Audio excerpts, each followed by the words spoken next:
India has termed an outright lie claims by former Twitter CEO Jack Dorsey that Delhi had threatened to shut it down in India unless it complied with its orders. Speaking to a YouTube channel, Dorsey said Prime Minister Narendra Modi's government wanted accounts critical of the government's handling of the farmers' protests in 2021 restricted.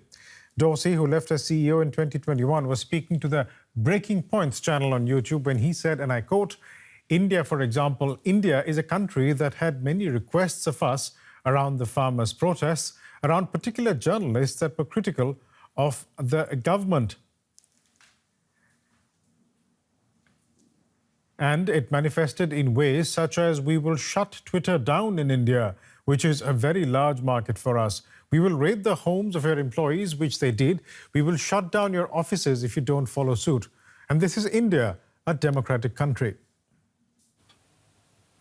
And joining me now for more is Kunal Majumdar, India representative of the Committee to Protect Journalists.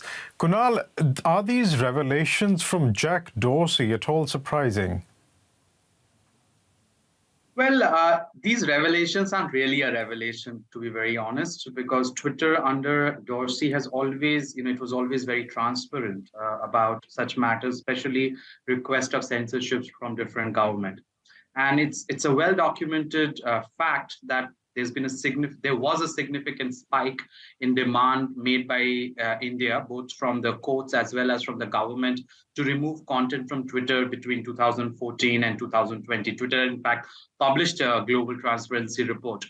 And as far as the specific accusation from Mr. Dorsey around the farmers' protest, the government had actually asked for nearly 1,200 accounts to be blocked, over allegations of them being sympathetic to the Khalistan movement, which is the Sikh separatist movement in India.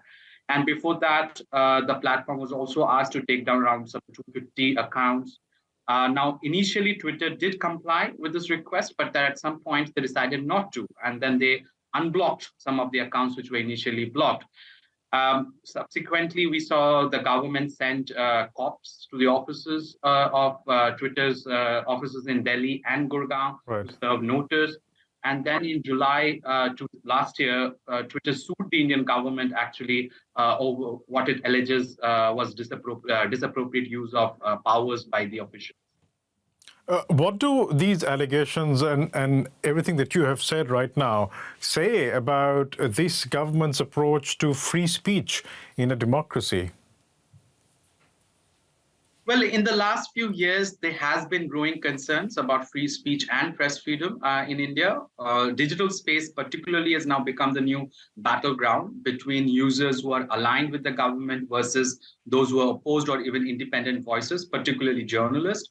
And we have seen allegations of trolling, threats, misinformation, disinformation, and even use of spyware to target journalists. While the government alleges that social media platforms like Twitter has not done enough to control misinformation, it's completely quiet when it comes to allegations about the ruling party's own IT cell, the information technology cell, which many allege is the fountainhead for many misinformation and trolling campaigns in the country.